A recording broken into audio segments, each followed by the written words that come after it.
Hello दोस्तों, मैं वीना जायसवाल आपको सुना रही हूँ मुंशी प्रेमचंद द्वारा लिखा उपन्यास निर्मला का चौथा भाग। पिछले भाग में आपने सुना कि निर्मला को अपनी गलती का एहसास होता है। धीरे धीरे वो मान लेती है कि अब उसके पति ही उसका संसार है और उसने अपने रिश्ते को अपनाने का निश्चय किया। अब आगे उस दिन से निर्मला का रंग ढंग बदलने लगा। उसने अपने को कर्तव्य पर मिटा देने का निश्चय कर लिया। अब तक नैराश्य के संताप में उसने कर्तव्य पर ध्यान ही न दिया था। उसके हृदय में विप्लव की ज्वाला सी दहकती रहती थी। उसकी असह्य वेदना ने उसे संज्ञाहीन सा कर दिया था। अब उस वेदना का वेग शांत हो गया था। उसे ज्ञात हुआ कि मेरे जीवन में कोई आनंद नहीं। उसका स्वप्न देखकर क्यों इस जीवन को नष्ट करूं? संसार के सब प्राणी तो सुख सेज पर ही नहीं सोते हैं। मैं भी उन्हीं अभागों में हूँ। उम्र भर का कैदी कहाँ रोएगा? रोए भी तो कौन देखता है? किसे उस पर दया आती है? रोने से काम में हर्ज होने के कारण उसे और यातनाएं ही सहनी पड़ेंगी। दूसरे दिन वकील साहब कचहरी से आए तो देखा निर्मला की साहस्य मूर्ति अपने कमरे के द्वार पर खड़ी है। यह छवि देखकर उनकी आंखें तृप्त हो गईं। आज बहुत दिनों के बाद उन्हें यह कमल खिला दिखाई दिया। कमरे में एक बड़ा सा आईना दीवार से लटका हुआ था। आज उसका पर्दा उठा हुआ था। वकील साहब ने कदम रखा तो शीशे पर निगाह पड़ी। अपनी सूरत साफ साफ दिखाई दी। उनके हृदय में चोट सी लग गई। दिन भर के परिश्रम से मुख की कांति मलिन हो गई थी। भांति भांति के पौष्टिक पदार्थ खाने पर भी गालों की झुर्रियां साफ दिखाई दे रही थी। तोंद कसी होने पर भी किसी मुंह जोर घोड़े की भांति बाहर निकली हुई थी। आईने के सामने किंतु दूसरी ओर झांकती हुई निर्मला भी खड़ी थी। दोनों सूरतों में कितना अंतर था। एक रत्न जड़ित विशाल भवन था, दूसरा टूटा फूटा खंडर। वह उस आईने को और न देख सके। वह आईने के सामने से हट गए। उन्हें अपनी ही सूरत से घृणा होने लगी। फिर इस रूपवती कामनी का उससे घृणा करना कोई आश्चर्य की बात तो न थी। निर्मला की ओर ताकने का भी उन्हें साहस न हुआ। उसकी यह अनुपम छवि उनके हृदय का शूल बन गई। निर्मला ने कहा, आज इतनी देर कहाँ लगाई? दिन भर राह देखते देखते आंखें फूट जाती हैं। तोताराम ने खिड़की की ओर ताकते हुए जवाब दिया, मुकदमे के मारे दम मारने की छुट्टी नहीं मिली। अभी एक मुकदमा और था, लेकिन मैं सिर दर्द का बहाना करके भाग आया। निर्मला, तो क्यों इतने मुकदमे लेते हो? काम उतना ही करना चाहिए जितना आराम से हो सके। प्राण देकर थोड़े ही काम किया जाता है। मैं कहती हूँ मत लिया करो मुकदमे। मुझे रुपयों का लालच नहीं। तुम आराम से रहोगे तो बहुत रुपए मिल जाएंगे। तोताराम, भाई आती हुई लक्ष्मी तो नहीं ठुकराई जाती। निर्मला, लक्ष्मी अगर रक्त और मांस की भेंट लेकर आती है तो उसका ना आना ही अच्छा है। मैं धन की भूखी नहीं हूँ। उसी वक्त मनसाराम भी स्कूल से लौटा। धूप में चलने के कारण मुख पर पसीने की बूंदें आई हुई थी। गोरे मुखड़े पर खून की लाली दौड़ रही थी। आंखों से ज्योति सी निकलती मालूम होती थी। द्वार पर खड़ा होकर बोला, अम्मा जी लाइए कुछ खाने को निकालिए, जरा खेलने जाना है। निर्मला जाकर गिलास में पानी लाई और एक तसरी में कुछ मेवे रखकर मनसाराम को दिए। मनसारा जब खाकर चलने लगा तो निर्मला ने पूछा, कब तक आओगे? मनसाराम, कह नहीं सकता। गोरों के साथ हॉकी का मैच है। बारक यहाँ से बहुत दूर है। निर्मला, भाई जल्दी आना, खाना ठंडा हो जाएगा तो कहोगे मुझे भूख नहीं है। मनसाराम ने निर्मला की ओर सरल भाव से देखकर कहा, मुझे देर हो जाए तो समझ लीजिएगा वही खा रहा हूँ। मेरे लिए बैठने की जरूरत नहीं। वह चला गया तो निर्मला बोली, पहले तो घर में आते ही ना थे। मुझसे बोलते शर्माते थे। किसी चीज की जरूरत होती तो बाहर ही से मंगवा भेजते। जब से मैंने बुलाकर कहा तब से आने लगे। तोताराम ने कुछ चिढ़कर कहा, यह तुम्हारे पास खाने पीने की चीजें मांगने क्यों आता है? दीदी से क्यों नहीं कहता? निर्मला ने यह बात प्रशंसा पाने के लोभ में कही थी। वह यह दिखाना चाहती थी कि मैं तुम्हारे लड़कों को कितना चाहती हूँ। यह कोई बनावटी प्रेम न था। उसे लड़कों से सचमुच स्नेह था। उसके चरित्र में अभी तक बाल भाव ही प्रधान था। उसमें वही उत्सुकता, वही चंचलता, वही विनोद प्रियता विद्यमान थी और बालकों के साथ उसकी यह बाल प्रवृत्तियां प्रस्फुटित होती थीं।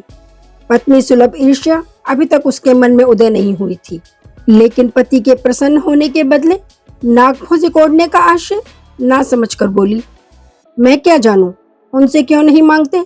मेरे पास आते हैं तो दुत्कार नहीं देती, मगर ऐसा करूं तो यही होगा कि यह तो लड़कों को देखकर जलती है।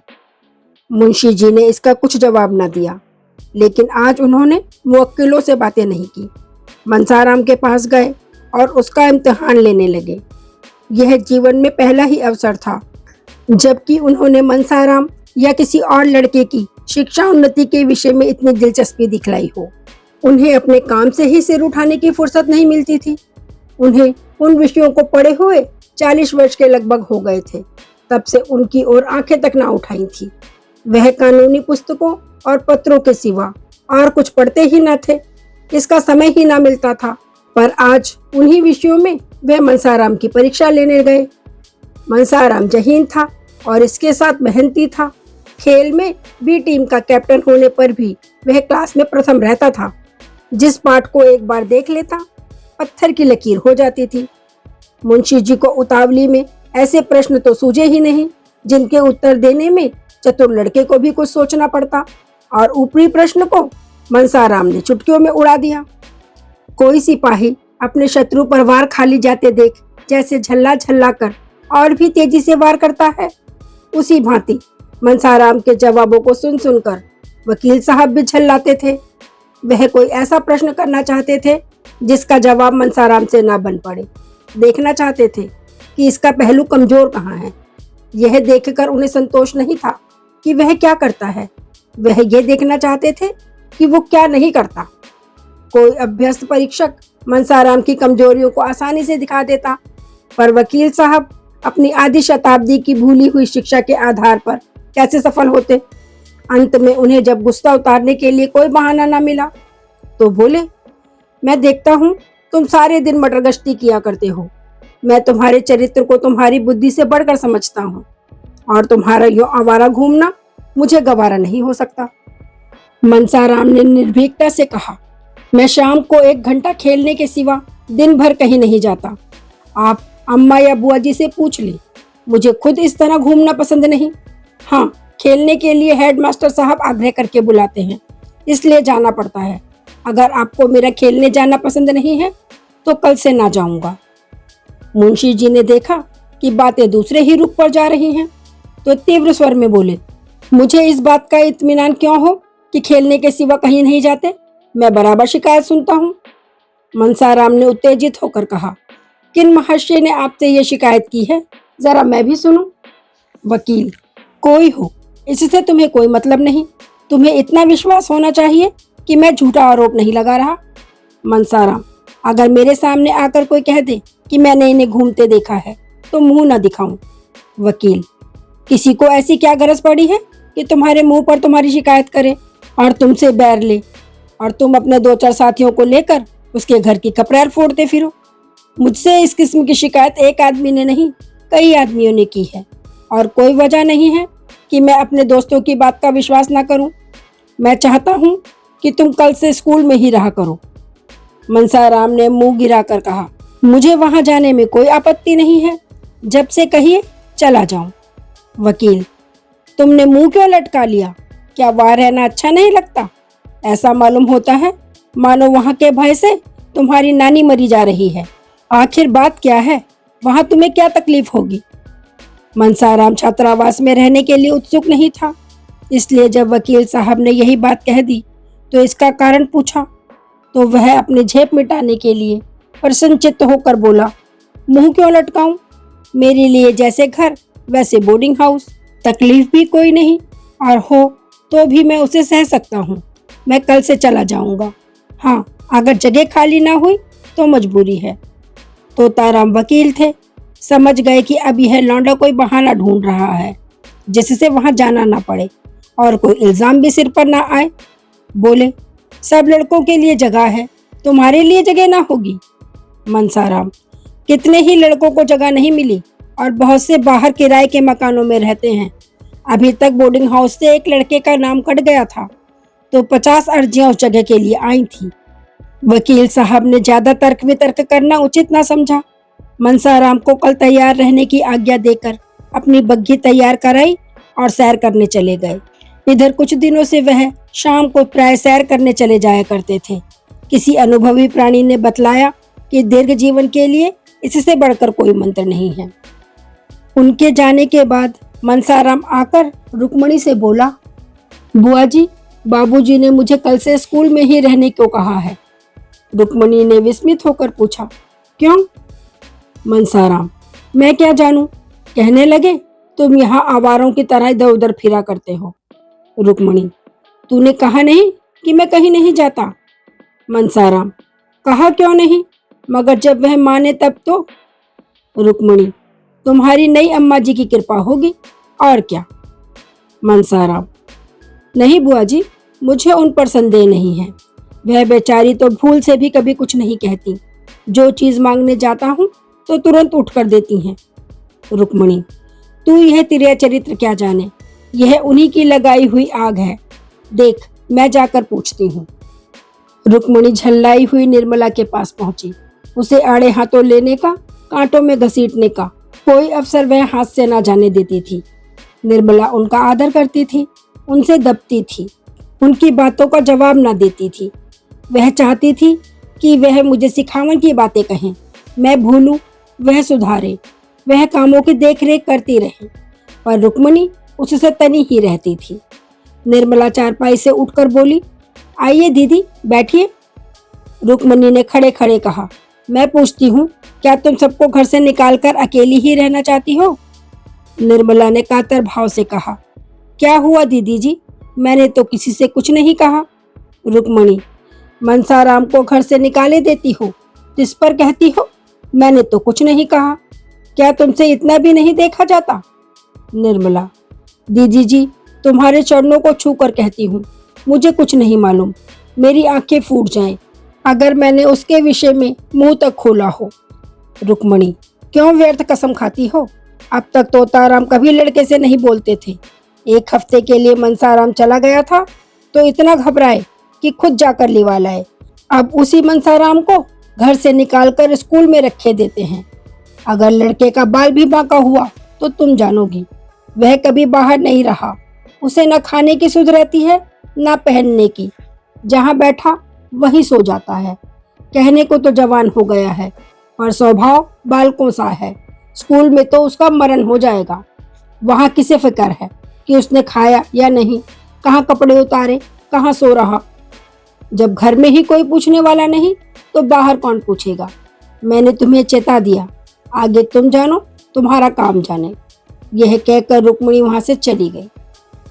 वकील साहब सैर करके लौटे तो निर्मला ने तुरंत यह विषय छेड़ दिया। मनसाराम से वह आजकल थोड़ी देर अंग्रेजी पढ़ती थी।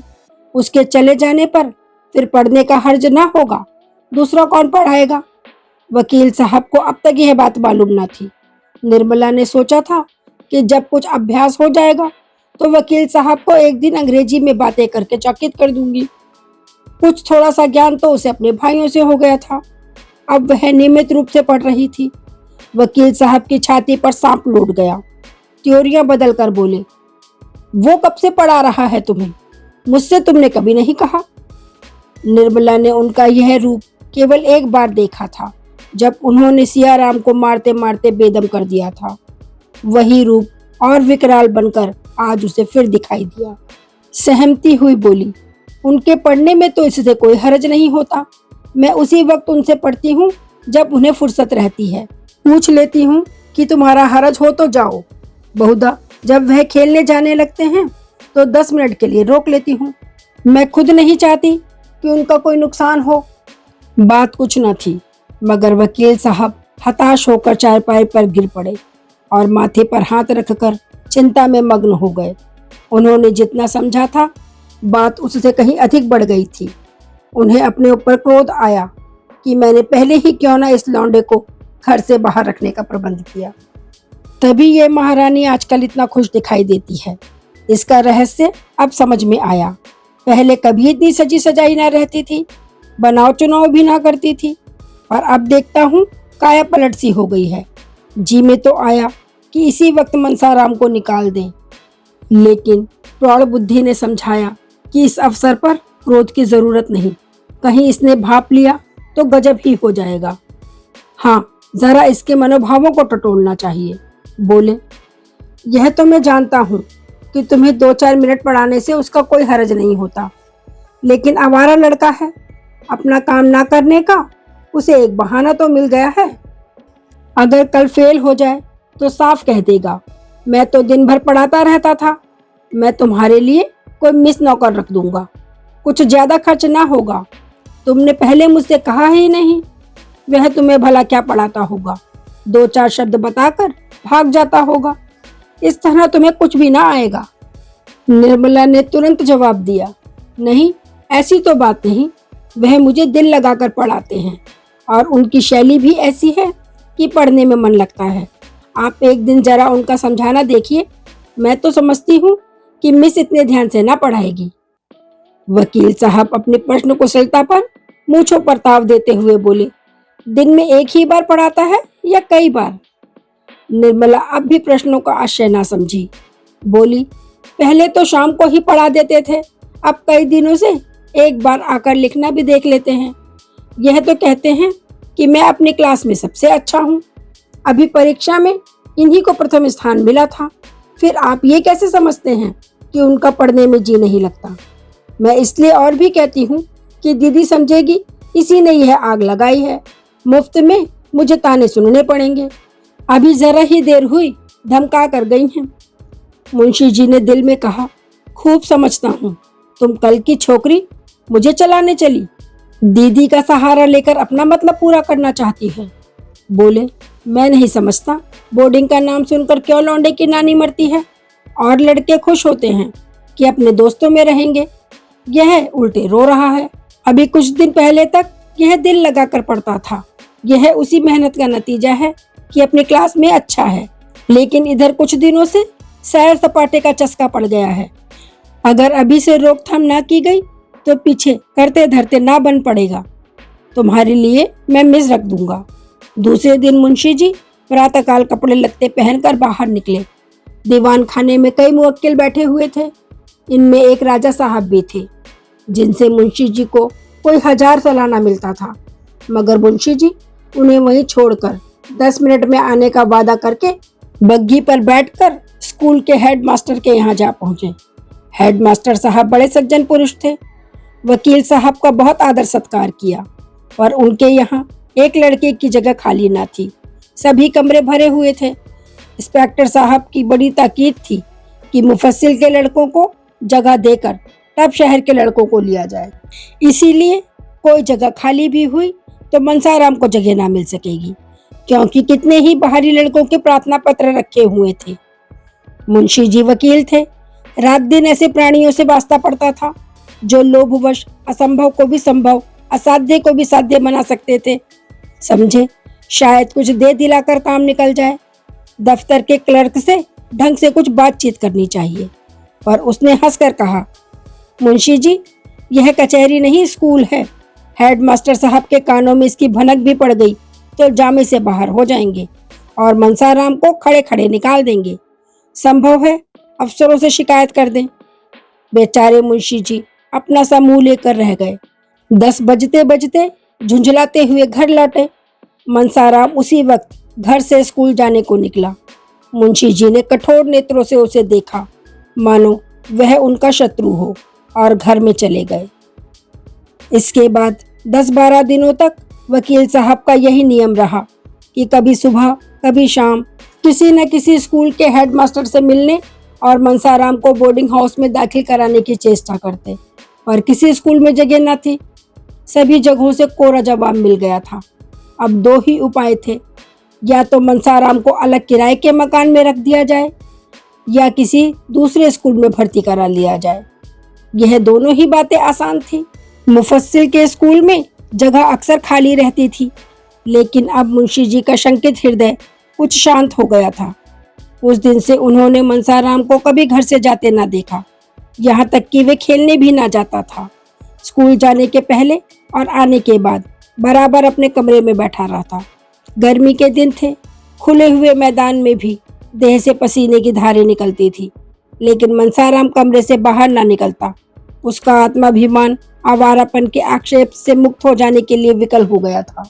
वह अपने आचरण से इस कलंक को मिटा देना चाहता था। एक दिन मुंशी जी बैठे भोजन कर रहे थे कि मनसाराम भी नहाकर खाने आया। मुंशी जी ने इधर उसे महीनों से नंगे बदन ना देखा था। आज उस पर निगाह पड़ी तो होश उड़ गए। हड्डियों का ढांचा सामने खड़ा था। मुख पर अब भी ब्रह्मचर्य का तेज था, पर देह घुलकर कांटा हो गई थी। पूछा, आजकल तुम्हारी तबीयत अच्छी नहीं है क्या? इतने दुबले क्यों हो जी? मनसाराम ने धोती ओढ़कर कहा, तबीयत तो बिल्कुल अच्छी है। मुंशी जी, फिर दुबले क्यों हो? मनसाराम, दुबला तो नहीं हूं, मैं इसी से ज्यादा मोटा कब था? मुंशी जी, वाह, आधी देह भी नहीं रही और कहते हो मैं दुर्बल नहीं हूं। क्यों दीदी, यह ऐसा ही था? रुक्मणी आंगन में खड़ी तुलसी को जल चढ़ा रही थी। बोली, दुबला क्यों होगा, अब तो बड़ी अच्छी तरह से लालन पालन हो रहा है। मैं गंवारिन थी, लड़कों को खिलाना पिलाना नहीं जानती थी। खोमचा खिला खिला कर इनकी आदत बिगाड़ देती थी। अब तो एक पढ़ी लिखी गृहस्थी के कामों में चतुर औरत पान की तरह फेर रही है ना। दुबला हो इसका दुश्मन। मुंशी जी, दीदी तुम बड़ा अन्याय करती हो। तुमसे किसने कहा कि तुम लड़कों को बिगाड़ रही हो? जो काम दूसरे के किए ना हो सके वह तुम्हें खुद करना चाहिए। ये नहीं कि घर से कोई नाता ही ना रखो। जो अभी खुद लड़की है, दूसरों की देखभाल क्या करेगी? यह तुम्हारा काम है। रुक्मणी, जब तक अपना समझती थी करती थी, जब तुमने गैर समझ लिया तो मुझे क्या पड़ी है कि तुम्हारे गले से चिपटूं। पूछो, कै दिन से दूध नहीं पिया? जाकर कमरे में देख आओ। नाश्ते के लिए जो मिठाई भेजी गई थी वह पड़ी सड़ रही है। मालकिन समझती है मैंने तो खाने का सामान रख दिया, कोई खाए या ना खाए मैं क्या मुंह में डाल दूं? तो भैया इस तरह तो वे लड़के पलते होंगे जिन्होंने कभी लाड प्यार का सुख नहीं देखा। तुम्हारे लड़के बराबर पान की तरह फेरे जाते रहे हैं। अब अनाथों की तरह सुखी नहीं रह सकते। मैं तो साफ बात करती हूँ, बुरा मानकर ही कोई क्या कर लेगा। उस पर सुनती हूँ कि लड़के को स्कूल में रखने का प्रबंध कर रहे हो। बेचारे को घर में आने तक की मनाही है। मेरे पास आने से भी डरता है, और फिर मेरे पास रखा ही क्या है जो जाकर खिलाऊं। इतने में मनसाराम 2 फुलके खाकर उठ खड़ा हुआ। मुंशी जी ने पूछा, क्या तुम खा चुके? अभी बैठे 1 मिनट से ज्यादा नहीं हुआ। तुमने खाया क्या? 2 ही फुलके तो लिए थे। मनसाराम ने सकुचाते हुए कहा, दाल और तरकारी भी तो थी। ज्यादा खा लेता हूँ तो गला जलने लगता है, खट्टी डकारें आने लगती हैं। मुंशी जी भोजन करके उठे तो बहुत चिंतित थे।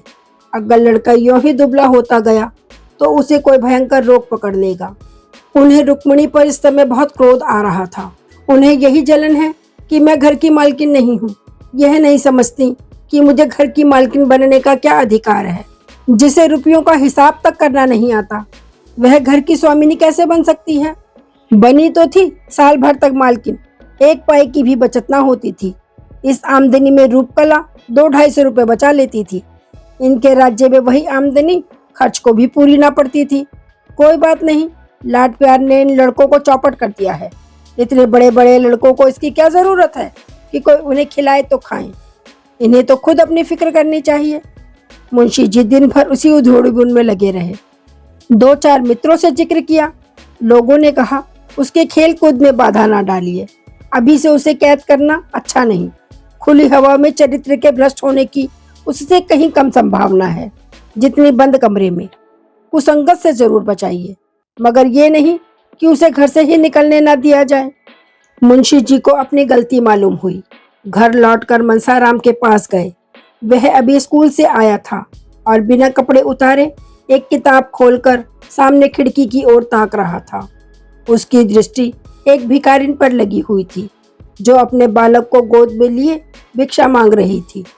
बालक माता की गोद में बैठा हुआ प्रसन्न था, मानो वह किसी राज सिंहासन पर बैठा हो। मनसाराम उस बालक को देखकर रो पड़ा। यह बालक क्या मुझसे अधिक सुखी नहीं है? इस अनंत विश्व में ऐसी कौन सी वस्तु है जिसे वह गोद के बदले में पाकर प्रसन्न हो? ईश्वर ऐसे बालकों को जन्म ही क्यों देते हो जिनके भाग्य में मात्र वियोग का दुख बदा होता है। आज मुझसे अभागा संसार में कोई है किसे मेरे खाने पीने की, मरने जीने की फिक्र है।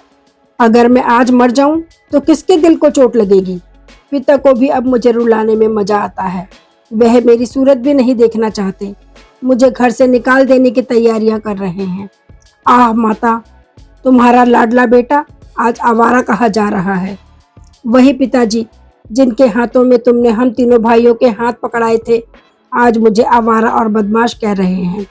मैं इस योग्य भी नहीं हूँ कि इस घर में रह सकूं। यह सोचकर वह अपार वेदना से फूट फूट कर रोने लगा। उसी समय तोताराम कमरे में आकर खड़े हो गए। मनसाराम ने चटपट आंसू पोंछ डाले और सिर झुकाकर खड़ा हो गया। मुंशी जी ने शायद यह पहली बार उसके कमरे में कदम रखा था। मनसाराम का दिल धड़ धड़ करने लगा कि देखें आज क्या आफत आती है। मुंशी जी ने उसे रोते देखा तो एक क्षण के लिए उनका वात्सल्य घोर निंद्रा से चौंक पड़ा। घबरा कर बोले, रोते क्यों हो बेटा, किसी ने कुछ कहा है? मनसाराम ने बड़ी मुश्किल से उमड़ते हुए आंसुओं को रोक कर कहा, जी नहीं, रोता नहीं हूँ। मुंशी जी, तुम्हारी अम्मा ने तो कुछ नहीं कहा? मुंशी जी, जी नहीं, वह तो मुझसे बोलती ही नहीं। मुंशी जी, क्या करूं बेटा, शादी तो इसीलिए की थी कि बच्चों को माँ मिल जाएगी, लेकिन यह आशा पूरी नहीं हुई, तो क्या बिल्कुल ही नहीं बोलती? मनसाराम, जी नहीं, इधर महीनों से नहीं बोली। मुंशी जी, विचित्र स्वभाव की औरत है, मालूम नहीं होती कि क्या चाहती है। मैं जानता कि उसका ऐसा मिजाज होगा तो कभी शादी ना करता। रोज एक ना एक बात लेकर उठ खड़ी होती है। उसी ने मुझसे कहा था कि यह दिन भर ना जाने कहाँ गायब रहता है। मैं उसके दिल की बात क्या जानता था। समझा, तुम कुसंगत में पड़कर शायद दिन भर घूमा करते हो। कौन ऐसा पिता है जिसे अपने प्यारे पुत्र को आवारा फिरते देखकर दुख ना होगा। इसीलिए मैंने तुम्हें बोर्डिंग हाउस में रखने का निश्चय किया। बस, और कोई बात नहीं थी बेटा। मैं तुम्हारा खेलना कूदना बंद नहीं करना चाहता था। तुम्हारी यह दशा देखकर मेरे दिल के टुकड़े हुए जाते हैं। कल मुझे मालूम हुआ कि मैं भ्रम में था। तुम शौक से खेलो, सुबह शाम मैदान में निकल जाया करो। ताजी हवा से तुम्हें लाभ होगा। जिस चीज की जरूरत हो मुझसे कह दिया करो, उनसे कहने की जरूरत नहीं। समझ लो कि वे घर में है ही नहीं। तुम्हारी माता छोड़कर चली गई तो मैं तो हूँ। बालक का सरल निष्कपट हृदय पितृ प्रेम से पुलकित हो उठा। मालूम हुआ कि साक्षात भगवान खड़े हैं। वह अपने पिता को निष्ठुर और न जाने क्या क्या समझ रहा था। विमाता से उसे कोई गिला न था। अब उसे पता चला कि मैंने अपने देवतुल्य पिता के साथ कितना अन्याय किया है। पितृभक्ति की एक तरंग सी हृदय में उठी और वह पिता के चरणों में सिर रखकर रोने लगा। मुंशी जी करुणा से विकल हो गए। जिस पुत्र को एक क्षण भर आंखों से ओझल देखकर उनका हृदय व्यग्र हो उठता था, जिसके शील, बुद्धि और चरित्र का अपने पराये सभी बखान करते थे, उसी के प्रति उनका हृदय इतना कठोर क्यों हो गया। वह अपने ही प्रिय को शत्रु क्यों समझने लगे, उसका निर्वासन देने को तैयार हो गए। निर्मला पिता और पुत्र के बीच दीवार बनकर खड़ी थी। निर्मला को अपनी ओर खींचने के लिए पीछे हटना पड़ता था। पिता तथा पुत्र में अंतर बढ़ता जाता था। इसीलिए आज यह दशा हो गई है कि अपने अभिन्न पुत्र से उन्हें इतना छल करना पड़ रहा है। आज बहुत सोचने के बाद उन्हें एक ऐसी युक्ति सूझी है जिससे आशा हो रही है कि वह निर्मला को बीच से निकालकर अपने दूसरे बाजू को अपनी ओर कर लेगा। उन्होंने इस युक्ति का आरंभ कर दिया है, लेकिन इसमें अभिष्ट सिद्ध होगा या नहीं, इसे कौन जानता है। जिस दिन से तोताराम ने निर्मला के बहुत मिन्नत समाजत करने पर भी मनसाराम को बोर्डिंग हाउस भेजने का निश्चय किया था, उस दिन से उसने मनसाराम से पढ़ना छोड़ दिया था। यहाँ तक कि बोली भी न थी। उसे स्वामी की अविश्वासपूर्ण तत्परता का कुछ कुछ आभास हो गया था। उफ, इतना शक्की मिजाज, ईश्वर ही इस घर की लाज रखे। इनके मन में ऐसी ऐसी दुर्भावनाएं भरी हुई हैं, मुझे इतनी गई गुजरी समझते हैं। ये बातें सोच सोच कर कई दिनों तक रोती रही। तब उसने सोचना शुरू किया कि इन्हें ऐसा संदेह क्यों हो रहा है। मुझ में ऐसी कौन सी बात है जो इनकी आंखों में खटकती है। बहुत सोचने पर भी उसे अपने में कोई बात नजर न आई। तो क्या उसका मनसाराम से पढ़ना उससे हंसना बोलना ही इनके संदेह का कारण है, तो फिर मैं पढ़ना छोड़ दूंगी। भूल कर भी हंसाराम से ना बोलूंगी, उसकी सूरत न देखूंगी। लेकिन यह समस्या उसे असाध्य जान पड़ती थी। मनसाराम के हंसने बोलने में उसकी विलासिनी कल्पना उत्तेजित भी होती थी, तृप्त भी। उससे बातें करते हुए एक अपार सुख का अनुभव होता था, जिसे वह शब्दों में प्रकट नहीं कर सकती थी। कुवासना की उसके मन में छाया भी ना थी। वह स्वप्न में भी मनसाराम से कलुषित प्रेम करने की बात सोच नहीं सकती थी। प्रत्येक प्राणी को अपने हमजोलियों के साथ हंसने बोलने की इच्छा होती है। उसी तृप्ति का यह एक अज्ञात साधन था। अब वह अतृप्त तृष्णा निर्मला के हृदय में दीपक की भांति जलने लगी। रह रहकर उसका मन किसी अज्ञात वेदना से विकल हो जाता। खोई हुई किसी अज्ञात वस्तु की खोज में इधर उधर ढूंढती फिरती। जहाँ बैठी वहाँ बैठी ही रह जाती। किसी काम में जी नहीं लगता। जब मुंशी जी आते तो उनसे मुस्कुराकर इधर उधर की बातें करने लगती। कल जब मुंशी जी भोजन करके कचहरी चले गए तो रुक्मणी ने निर्मला को खूब तानों से छेदा। जानती तो थी कि यहाँ बच्चों का पालन पोषण करना पड़ेगा, तो क्यों घर वालों से नहीं कह दिया कि वहाँ मेरा विवाह ना करो। वहाँ जाती जहाँ पुरुष के सिवा और कोई ना होता। वही ये बनाव चुनाव और छवि देखकर खुश होता, अपने भाग्य को सराहता। यह बुढ़ा आदमी तुम्हारे रूप रंग हाव भाव पर क्या लट्टू होगा। इसने उन्हीं बालकों की सेवा करने के लिए तुमसे विवाह किया है, भोग विलास के लिए नहीं। वह बड़ी देर तक घाव पर नमक छिड़कती रही, पर निर्मला ने चू तक ना की। वह अपनी सफाई तो पेश करना चाहती थी, पर कर ना सकी। अगर वह कहे कि मैं वही कर रही हूँ जो मेरे स्वामी की इच्छा है, तो घर का भंडा फूटता है। अगर वह अपनी भूल स्वीकार करके उसका सुधार करती है, तो भय है कि उसका ना जाने क्या परिणाम हो। वह यूं बड़ी स्पष्टवादिनी थी। सत्य कहने में उसे संकोच नहीं होता था, लेकिन इस नाजुक मौके पर उसे चुप्पी साधनी पड़ी। इसके सिवाय दूसरा उपाय न था। वह देखती थी कि मनसाराम बहुत विरक्त और उदास रहता है। वह यह भी देखती थी कि वह दिन दिन दुर्बल होता जा रहा है, लेकिन उसकी वाणी और कर्म दोनों ही पर मुहर लगी हुई थी। चोर के घर चोरी हो जाने से उसकी जो दशा होती है, वही दशा इस समय निर्मला की हो रही थी। बस ये कहानी आज यहीं तक। इसके अगले भाग में आप देखेंगे कि तोताराम के इस झूठ का क्या अंजाम होता है। क्या वो मनसाराम को अपने और निर्मला के बीच से निकाल पाएगा, या फिर कोई नई समस्या खड़ी होगी। यह जानने के लिए इस कहानी को लाइक कीजिए और मेरे चैनल को सब्सक्राइब। धन्यवाद।